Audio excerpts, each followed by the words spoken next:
Be'ezrat Hashem, étant donné qu'on arrive à cette paracha de Vaishlach, il faut savoir que dans cette paracha se trouve l'histoire de la fin de ce cycle dans lequel nous sommes, les derniers moments de la fin de ce cycle de 6000 ans qui sont le prélude de la délivrance totale de la Géoula qui va bientôt arriver. Et bien sûr que pour comprendre tout ce qui est marqué dans cette paracha, il faut savoir à la base une chose de très importante. Le Zohar de Rabbi Shimon ben Yochai ne cesse de dire des paroles virulentes à l'encontre de ceux qui pensent que la Torah est un livre d'histoire.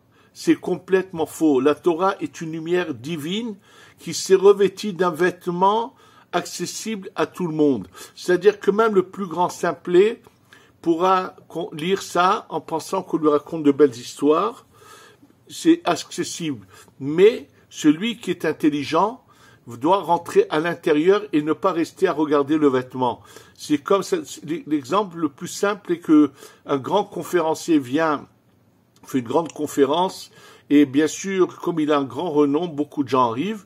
Et dans la salle, il y a bien sûr, la grande majorité sont des gens intelligents qui viennent écouter ce qu'il va enseigner, mais il y en aura d'autres qui n'auront rien d'autre qu'à voir et qu'à dire quel genre de cravate il avait, quelle était la couleur de son costume, de quelle marque, et ainsi de suite. Ce que je veux dire par cela, c'est que la Torah, il faut savoir comment l'approcher, et que si on apprend à comprendre les mots et ce que chacun signifie de ces mots-là, ça nous ouvrira des manières de comprendre les choses totalement différentes. Et on va commencer à le faire dans cette paracha. Mais je vais vous donner un exemple. Quand on a lu le texte du sacrifice de Yitzhak de la Hakeda, on voit que lorsque Abraham va avec son fils, il y a aussi ses serviteurs l'accompagnent, avec les ânes sur lesquels ils ont chevauché. Et à un moment donné, c'est marqué qu'on appelle ça, il les laisse, il leur dit Nelcha Atko. Nous allons aller jusque là, ko. Le mot ko, kafé, ne veut pas dire qu'on va arriver à tel endroit, à telle ville ou à tel chemin, mais le mot ko est une allusion à la Shekhinah. Ça veut dire que pourquoi tout d'un coup Abraham se sépare de ceux qui l'accompagnent et prend que son fils, parce que là ils vont aller vers une lumière éblouissante que eux ne pourront pas supporter et qui est en allusion dans ce mot café qui est le mot ko, qui fait allusion à la Shekhinah. Et quand on le sait, alors dans beaucoup d'endroits dans la Torah où on voit ce mot, on comprendra à quoi on fait allusion. On va commencer par cette paracha qui parle en fait lorsque Yaakov retourne en Eretz Israël. Et il fait très attention à ne pas avoir les 12 tribus en dehors d'Eretz Israël, mais la 12e tribu, Binyamin, il va faire de tout pour qu'il naisse en Eretz Israël. Et le Zohar explique que pour parfaire cette représentation de la lumière d'Hachem, de la construction du Ham Israël, ne doit se finir qu'en Eretz Israël et non pas en galoute, pas en exil, sinon il n'aurait jamais pu revenir. Et là, dans ce retour, on va essayer de comprendre tous les agissements qu'il a eus et à quoi ils correspondent, en quoi il a eu raison, dans quelles choses il a commis des erreurs. Et chose tellement évidente qu'on devrait tous se penser. On a juste dans la paracha d'avant, on nous a dit qu'il a eu un rêve et en fait dans ce rêve apparemment, il a vu tout ce qui allait se passer. Alors comment peut-il avoir des doutes, comment agir ou faire des erreurs? En fait, on lui a révélé le rêve, un éventail d'explications. Ça veut dire qu'il a vu des lumières de comment les choses pour aboutir, mais avec différentes options. Et là, il se retrouve devant la manière comment il doit agir. Alors, bien sûr, je vous dis tout de suite, quand je veux parler d'erreurs, on va parler des prosternations de Yaakov vis-à-vis de Esav. Et sachez que là-dessus, beaucoup de commentateurs de la Kabbalah se posent des questions, puisqu'il y a une sorte de contradiction au niveau même du Zohar, au niveau du Harizal. Est-ce qu'il a bien agi? A-t-il mal agi? Et là, on va voir qu'il y a cette contradiction, on va l'expliquer tout de suite, mais juste pour que vous sachiez qu'il y a eu une erreur, sachez que lui et Esav vont revenir plus tard en Gilgoul, en réincarnation, chez chez Mordechai et Haman. Mordechai, va revenir en lui Yaakov, et Haman va avoir en lui Esav qui revient. Et là, on voit que Mordechai refuse de manière catégorique de se prosterner. Donc, s'il se prosterne pas, et il met en danger apparemment tout le peuple d'Israël pour cette prosternation, c'est parce qu'il doit réparer quelque chose. On a quelque chose de semblable par rapport à cette réparation qui se trouve dans la fin de la Gemara de Kiddushin, lorsqu'on parle là-bas d'un père et d'un enfant qui doit aller l'étudier et l'autre doit s'occuper de gérer la maison, toutes les affaires. Là-bas, on parle de Ravaha bar Yaakov. Et on va voir que ce Ravaha bar Yaakov a un fils, il l'envoie étudier chez Abaye.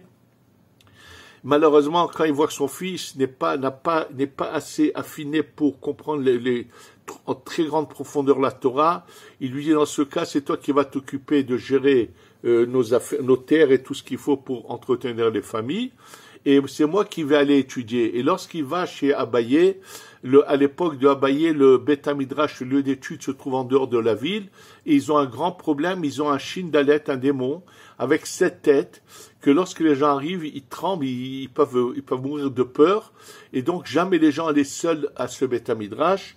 Et lorsque Abaye entend que Ravaha bar Yaakov va venir pour étudier, il sait qu'il doit venir, et donc lui, il arrive au Beth Midrash, il a l'espoir que quelqu'un lui dise où tu veux venir dormir chez moi, je te loue une pièce, ou bref, que les gens l'accueillent et lui donnent un logis. Abaye demande à tout le monde de ne pas l'inviter, de le laisser seul au Beth Midrash, et c'est ce qui se passe, et dès qu'il se retrouve le seul la nuit, ce fameux démon à 7 têtes sort, et là, Ravaha bar Yaakov va se prosterner devant les Sefer Torah, et à chaque prosternation, une tête va tomber jusqu'à qu'il détruise ce Shindalet, ce démon qui leur fait du mal, et ils en sont débarrassés.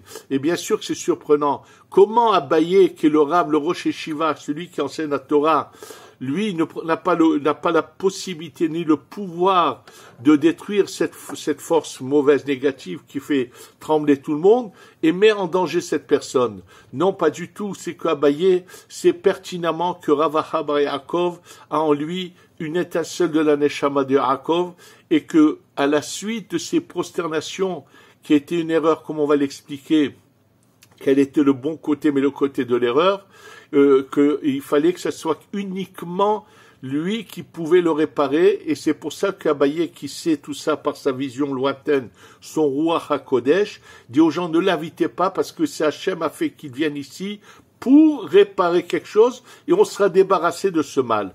D'ailleurs, le seul qui ne s'est pas prosterné à Esav, c'est Binyamin, puisqu'il n'est pas encore né. Et Binyamin, de lui, va être le premier roi d'Israël, Shaoul. Et Shaoul a pour mission d'exterminer la force la plus puissante du mal, qui est Amalek. C'est à Shaoul qui a cette possibilité, parce que Shaoul vient de Binyamin. Malheureusement, Shaoul ne va pas faire les choses jusqu'au bout, il va que commencer à les faire. Et finalement, ça va être réparé, la réparation va continuer par le roi David, bien qu'il ne vienne pas de Binyamin, mais par la puissance des Télim qu'il a fait. Je vais vous le dire qu'est-ce qu'il a fait comme réparation. Et grâce à David, finalement, Mordechai arrive à réparer. Alors il faut savoir que dans ces réparations, qu'est-ce qui a été touché et qu'est-ce qui est à réparer. Il faut savoir que notre but qu'on a dans la Torah, c'est un livre qui nous explique comment arriver au but, puisque la création était de nous donner un libre arbitre pour ensuite nous combler, mais d'une manière honorable, qu'on soit méritant. Et donc les erreurs qui ont commencé par la faute d'Adam Arishon, où on est tous dans toutes les neshamot, toutes les âmes sont en lui, et à ceux qui ont provoqué ces erreurs, vont toucher à 7 sphirot. 7 sphirot, je vais vous donner leur nom tout de suite. Celle de droite qu'on appelle le Chesed, à gauche la Gvura, le buste qu'on appelle la Tiferet, les 2 jambes qui sont Netzach Vehod, et ensuite on a Yesod et Malchut. Alors comment on répare ça? Sachez que d'abord, l'erreur de Adam Arishon va entraîner cet exil en Égypte. À la sortie de l'Égypte, commence la réparation. L'Égypte a provoqué la réparation de la première sphira qui s'appelle le Chesed. Et dès qu'une sphira est réparée, la Torah est donnée, et là, va continuer les réparations par celle de Tiferet et Shavuot, de Rosh Hashanah jusqu'à Simchat Torah, c'est la Gvura, et on a donc commencé. Bien sûr, question toute simple, pourquoi les sphirotes inférieures, Netzach Veot, qui représentent les deux jambes, ne sont pas mentionnées dans la Torah, mais vont être réparées plus tard par la suite d'événements. Purim, c'est la réparation du Netzach, et Hanouka, c'est le début de la réparation du Hod, donc jambe droite et jambe gauche. Qu'est-ce qui s'est passé? C'est qu'en fait, c'est vrai que Yaakov avait quelque part tout réparé. Ensuite, il y a l'erreur de ses enfants quand ils vont vendre leur frère Yosef. Mais lorsque Yaakov se prosterne, la prosternation, c'est avec les jambes, il va donner de nouveau de la force au mal de s'agripper à ces deux sphirotes qui s'appellent le Netzach Ve'od et qui ne pourront être réparées que bien plus tard. Les sphirotes supérieures qui sont celles du haut du corps, Chesed, Gvura, Tiferet, peuvent être réparées à la sortie d'Égypte parce qu'elles sont moins atteintes par le mal que celles du bas, et celles du bas va se faire par des étapes. Donc, ces réparations des prosternations de Yaakov sont en lien avec ce bientôt, nous allons faire Hanouka qui est la réparation du Hod. Donc Purim, Hanouka, réparation de Netzach Hod. Bien sûr, question qui saute aux yeux. Et où est la réparation des deux dernières sphirotes qui s'appellent Yesod ou Malchut pour arriver au 7? Et en fait, quand on nous parle de deux Mashiach, Mashiach ben Yosef et Mashiach ben David, en fait, on parle de la réparation du Yesod et Malchut, et ça va se faire quand le Mashiach se dévoile à nous. On va finir de réparer ce Yesod et Malchut pour ensuite remonter à la tête, au-dessus du corps, puisque ces 6000 ans sont à l'encontre des 6 sphirotes. Le 7e millénaire, c'est la Malchut, mais de la Malchut, on monte à la Bina au-dessus, et donc on monte au-dessus du temps, et on passe à l'étape suivante, qui était prévue que Adam Arishon fasse s'il n'y avait pas eu cette faute, mais apparemment c'était quelque chose qui s'imposait. C'est comme ça que le cours des choses se fasse. Maintenant, ce qui nous reste bien sûr à comprendre, en quoi c'est une erreur de s'être prosterné et quel était le côté apparemment positif. C'est pour ça que je vous dis, je vais vous montrer tout de suite les contradictions qu'il y a. Et d'ailleurs, il faut savoir que les prophètes, à part Moshe Rabbeinu, mais les prophètes qu'il y a eu à partir de Shmuel Hanavi, du prophète Shmuel, ont tous reçu leur prophétie par ces deux sphirotes qui sont les jambes dans le monde de l'Hatsu du Netzach Ve'od, et que la prophétie était obstruée, elle était bloquée. Et c'est pour ça que lorsque Shmuel prend le roi Shaoul et va le nommer comme roi, on nous raconte de nouveau, ne s'imaginons pas un instant que dans un livre d'histoire, on nous raconte qu'un repas a été fait et quelle partie de la viande Shmuel et Shaoul ont mangé. Si on veut pas regarder avec les yeux de la Kabbalah, on est en train de croire qu'on est devant de l'amusement. Quel est l'intérêt de savoir quelle partie de viande Shmuel et Shaoul ont mangé? Et là, la Kabbalah nous le révèle. On nous parle qu'ils ont mangé la partie des cuisses de l'animal. Et avec les pensées qu'ils avaient à ce moment-là, c'était le début de la réparation du Netzach et du Hod. Shaoul vient de la tribu de Binyamin qui ne s'est pas prosterné, donc lui a le pouvoir. Et s'il avait bien fait les choses et il est allé jusqu'au bout des choses, il aurait pu donc anéantir totalement Amalek, on serait passé déjà à la réparation totale. Depuis cette époque-là, on serait déjà arrivé à l'étape suivante.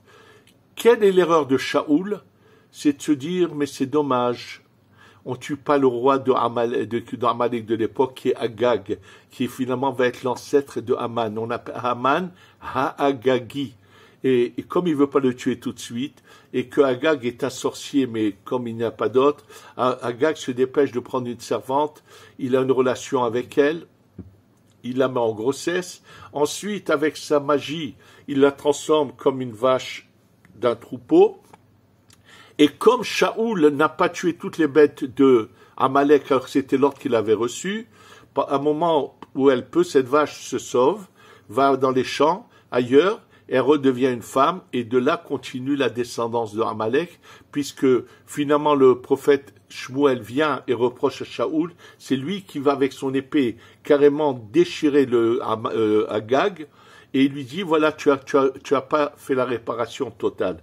Au passage, on a ici un grand message. Ne te prosterne jamais devant tes ennemis, ne cherche pas à les amadouer, et on va voir que l'erreur de vouloir cohabiter avec eux est une erreur. Alors, quelle était l'intention? En fait, il faut savoir quelle était chez Yaakov, il avait une très bonne intention. C'est ça la contradiction, c'est qu'on nous dit que c'est jamais prosterné devant Esav, il s'est prosterné devant la Shechina. Ça veut dire que lui voyait la Shechina venir devant lui, il se prosternait.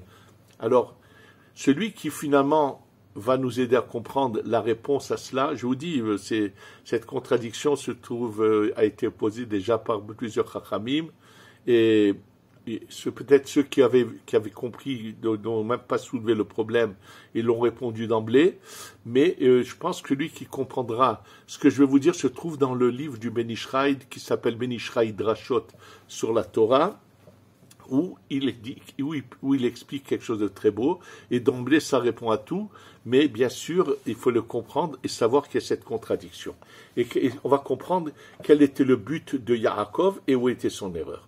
En fait, ce qui est marqué dans les gens, quand on lit le texte d'apparence comme on le lit, on va se tromper parce qu'on a l'impression que Esav se préparait à venir à la guerre avec Yaakov. C'est toute l'impression qu'on a du texte apparent. Or, si on lit le Midrash, on se rend compte qu'on est loin de la vérité. Le Midrash dit que pas du tout. Esav, quand il a su que son frère arrivait, il avait très bien compris que son frère était la spiritualité, la force divine, et qu'il fallait mieux que maintenant il plie bagage et qu'il s'en aille. En fait, Esav avait compris qu'il devait quitter la terre d'Eretz Israël, la laisser à Yaakov. Le problème, c'est que Yaakov se dit non, il ne faut pas le laisser partir, il faut que j'arrive à l'écraser, à l'anéantir tout de suite. Donc, il le provoque en lui envoyant les cadeaux qu'il lui envoie. Et là, pareil, de nouveau, on pense qu'il envoie tant de bêtes, tant de chameaux, tant de tant de moutons. Sachez que dans ces chiffres et les bêtes choisies, il y a un secret inimaginable qui permettent d'anéantir l'ennemi. Et celui qui en parle, c'est le rabbi Avraham Azoulay qui nous révèle et il dit, c'est marqué dans le Zohar, s'il avait su Esav ce que contenait ce cadeau, il se serait tapé la tête contre des murs, il n'aurait jamais pris ce cadeau. Mais malgré que lui a fait cette erreur, mais Esav a un ange là-haut. Et cet ange va réussir finalement à faire échouer le plan de Yaakov. En fait, le Ben Ishraï fait remarquer qu'il y a une contradiction, quelque chose qui ne se comprend pas dans le texte. C'est marqué qu'il se prosterne, cette fois, ad gishto adahim, jusqu'à qu'il arrive à son frère. Qui se prosterne, il avance, il se prosterne. Apparemment, dans le texte, ça veut dire qu'il est arrivé à son frère. Or, juste après, c'est marqué que Esav court à sa rencontre. Si Yaakov, en se prosternant, est arrivé à côté de lui, comment peut-on nous dire qu'ensuite Esav court à sa rencontre? Et là, la révélation du Ben Ishraï. Il nous dit, sache que en Eretz Israël, il y avait 10 peuplades qui sont à l'encontre des 10 suirotes de la Kedusha, de la sainteté.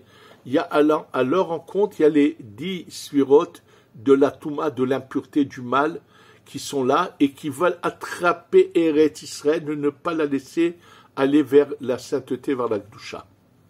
Et ces 10 peuplades, bien sûr, finalement, quand Yehoshua va rentrer en Eretz Israël et va combattre, il va reprendre la terre, mais 7 peuplades vont être exterminées ou expulsées, mais il y en a 3 qui vont toujours être présentes dans le monde et qui vont toujours vouloir avoir une emprise sur Eretz Israël.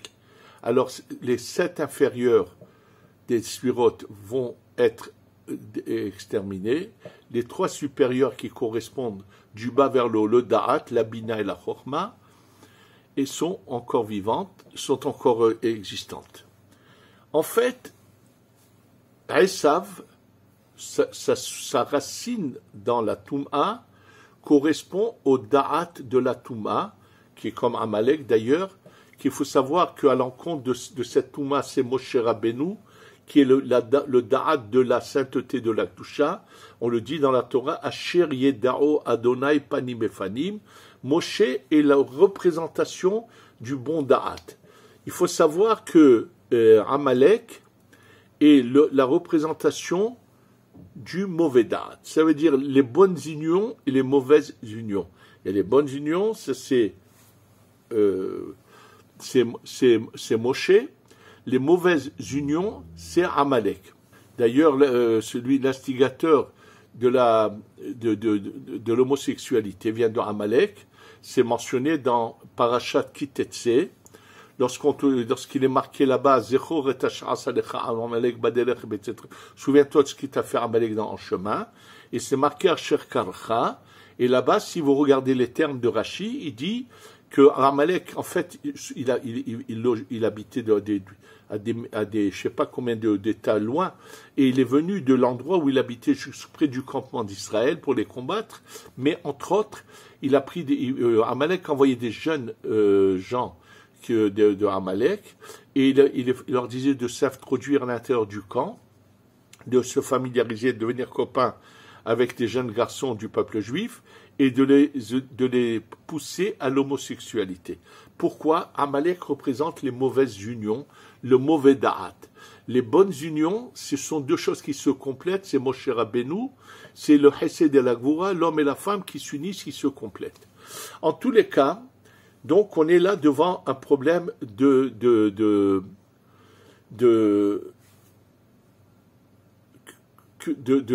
Esav représente ce da'at. En fait, Esav, il est donc du bas vers le haut, c'est le 8e.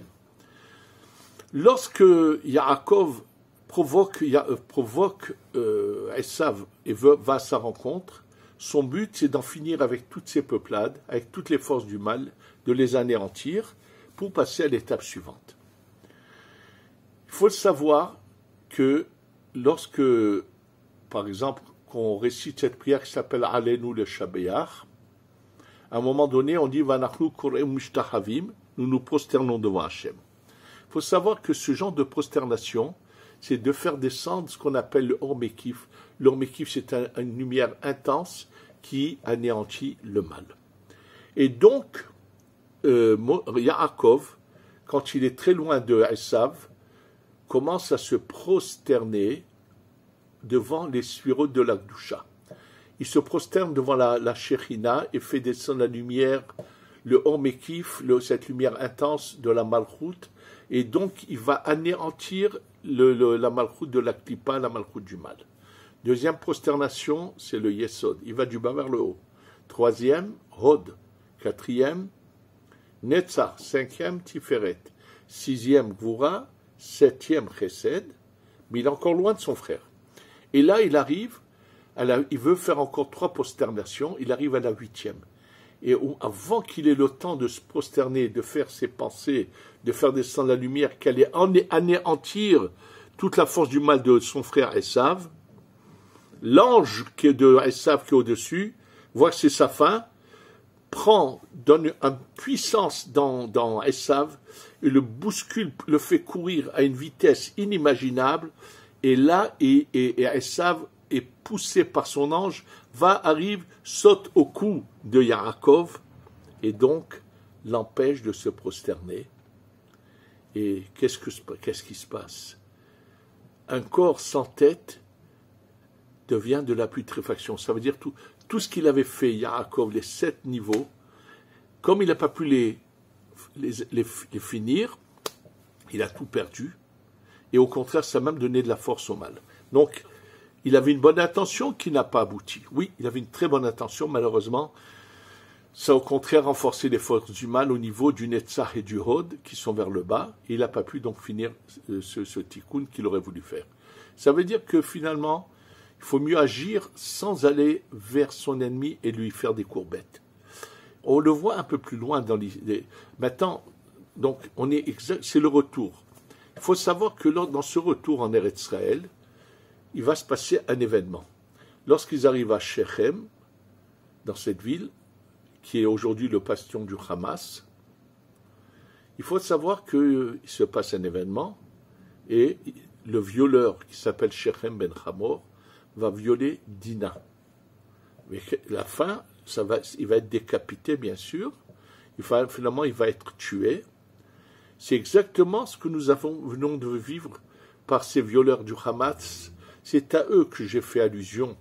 Quand j'ai dit dans mon cours, je parlais de bâtards, je parle de cette peuplade qui s'appelle entre guillemets les Palestiniens, qui eux sont un mélange et de toutes les races du monde qui ont pu venir ici. Il y a eu à un moment donné, comme vous le savez, lorsque sont venus à l'époque les croisés, qui sont l'Occident, et eux qui venaient de l'Orient, c'est tout un mélange, parce qu'il faut savoir que les croisés, quand ils sont venus là, ont violé toutes les femmes qui étaient sur leur passage.